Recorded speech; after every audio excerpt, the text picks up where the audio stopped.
জীবনটা একটা পরীক্ষা ক্ষেত্র। আজকে হচ্ছে সেই বাবা মার জন্য সবচেয়ে কঠিন পরীক্ষা। বাচ্চাটাকে মাথায় একটু আদর করে যখন ক্লাসরুমে দিয়ে আসছে, বাচ্চাটাকে হয়তোবা আনতে পারে নাই, আনারও সৌভাগ্য হয় নাই। আজকে আমাদের ছোট ছোট অনেকগুলো বাচ্চা নিখোঁজ হয়েছে, সঙ্গে আরও পরিবার পরিজন অনেক কিছু সমস্যা হয়ে গেছে। অনেক বাচ্চার যারা বেঁচে আছে এদের গায়ে থেকে যে পরিমাণ চামড়া স্কিন উঠতেছে, যা দেখলাম আসলে কথা বলার মতো অবস্থায় নেই। তবুও কিছু কথা না বললেই না। দয়া করে আপনারা বিভিন্ন রাজনৈতিক দল, আমাদের মুরব্বীজনেরা, দয়া করে আপনারা এই রুগী দেখার নাম করে পোড়া রোগী বাচ্চাদের এদেরকে আপনারা দয়া করে হুমকির মুখে ফেলেন না, বিপদের মধ্যে ফেলেন না। কারণ আপনারা যখন যাবেন, শুধু আপনি যাবেন না, সঙ্গে যাবেন ক্যামেরা যাবে, বিভিন্ন ধরনের জার্মস যাবে। এই পোড়া রোগীদের সবচেয়ে বড় ভয় কোনটা জানেন? এটা হচ্ছে ইনফেকশন। এটা এখন তো তার যে মারা গেছে তার যুদ্ধ একটা ছিল, সে মারা গেছে। আর যে বেঁচে আছে তার হচ্ছে প্রতিটা ক্ষণ হচ্ছে ইনফেকশনের বিরুদ্ধে যুদ্ধ চলবে। তাই আপনারা দয়া করে সতর্ক হন, পোড়া রোগীদের সংস্পর্শে যাতে এই সমস্ত বাইরের লোকাল পিপল না আসতে পারে। দয়া করে আপনারা এদেরকে সুস্থ হওয়া পর্যন্ত অপেক্ষা করার সময় দেন, যাতে এরা সুস্থ হয়। পরে আপনাদের যা বলার যা করার আপনারা কইরেন। অন্তত পক্ষে আপনারা এদের বাঁচান। এখন তো যারা ধরেন চলে গেছে, আল্লাহ যাদের নিয়ে গেছে তারা তো চলে গেছে, কিন্তু যারা বেঁচে আছে এরা, আমরা একটা সামান্য আঙুল পুলে যে পরিমাণ যন্ত্রণার মধ্যে দিয়ে যাই, আর আমার এই বাচ্চাদের পোড়া দিয়ে আমার আর বোঝাতে হবে না। দেখা গেছে আমি এই বাচ্চার জায়গায় আমি আমার নিজের বাচ্চার কথা চিন্তা করি, যে আমার বাচ্চাটার গায়ে একটু সেকা লাগলে আমার কেমন লাগে। প্রতিটা বাবা মার আজকে সেই অবস্থা। আমার প্রতিবার অনেক রাগ উঠতেছে যখন দেখি নিচের টেলিভিশন নিউজের স্কলে অমুকের শোক প্রকাশ করছে, তমুকের শোক প্রকাশ করে। এইসব শোক আমি মানতেই প্রস্তুত না। আপনারা বছরের পর বছর আপনারা রাজদরবারে রাজা হিসেবে ছিলেন।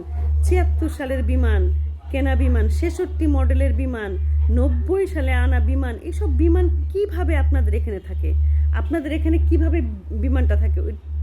তো দেখা গেছে যে এই সমস্ত চিন্তা করলে মনে হয় যে না, আসলে আমাদের দেশ কখনোই ভালো থাকবে না, কখনোই ভালো থাকতে পারবো না। কারণ কি জানেন? বলে না যে পরিবারের বাবা মা ভালো না হলে পরিবার ভালো হয় না। আমাদের মুরব্বীদের সমস্যা আছে, অনেক সমস্যা। মুরব্বীরা মনে করে যে মুরব্বীরা সারা জীবন বেঁচে থাকবে, কেউ দেশকে ভালোবাসে না। আজকে এত বাংলাদেশে এত জায়গা থাকতে, খাল বিল নদী নালা সমুদ্র থাকতে, এত মানুষের মধ্যে, এত দেখা গেছে যে লোক সমাগমের মধ্যে আজকে আজকে একটা ফাইটার প্লেন ভূপতিত হইল কেন? আবার এখানে আইএসপিআর যাদের কোনো লজ্জাও নাই, তারা কি বলতেছে? তারা বলতেছে যে না, সে চেষ্টা করছে এটাকে আসলে আবাসিক এলাকার বাইরে নিয়ে যাওয়ার। ভাই, তুই আসবি কেন? তোর প্লেন এখানে আসবে কেন? তুই চেষ্টা করছিস মানে? এই কথা বলে কি দায় এড়ানো যায়? এতগুলা বাচ্চার প্রাণ, এই কথা বলে কি দায় এড়ানো যায়? এত সহজ?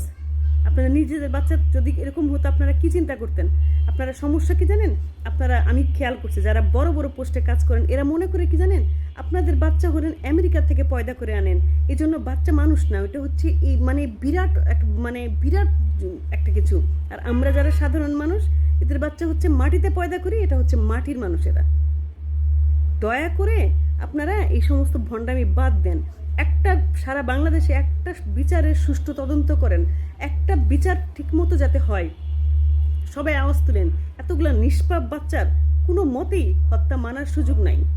দয়া করে আপনারা পোড়া বাচ্চাদের বাঁচাবেন। এবং আপনারা রাষ্ট্রপক্ষ যারা আছে, পৃথিবীর সবচেয়ে বড় একজন জ্ঞান তাপস আমাদের এখন উপদেষ্টা হিসেবে আছেন, ওনার কাছে আমার বিনীত প্রার্থনা যেন আমরা আপনার আমলেই এই বিচারটা অন্তত পাই। কারণ আমরা বাঙালি জাতি, আমরা লাইফে কোনো বিচার পাইনি। যত ধরনের দুর্ঘটনা হয়েছে, এটা ফাইলের নিচে চাপা পড়ে গেছে, ফাইলের নিচে চাপা পড়ে গেছে। এর আগে অনেক ফাইল হয়েছে, ফাইল হবে, তারপরে এইটা কি কালের অতল গভীরে হারাই যাবে। এরকম অসংখ্য ট্র্যাজেডি আছে, আগুনের ট্র্যাজেডি, নিমতলি থেকে শুরু করে বললে অনেক কিছু বলতে পারি। কোনোটার কোনো তদন্ত হয় নাই, বিচার হয় নাই। দয়া করে, আপনি তো আমাদের বাংলাদেশের একমাত্র একজন নোবেল লরিয়েট, আমরা অনেক ট্রাস্ট করি। তো আপনি ট্রাস্টটা বজায় রাখেন। এবং এতদিন আমরা যে অবস্থার মধ্যে যাচ্ছি, এটা আমার কাছে সন্দেহ, এটা কি আসলেই সুপরিকল্পিত হামলা, নাকি এটা আসলেই অ্যাক্সিডেন্ট?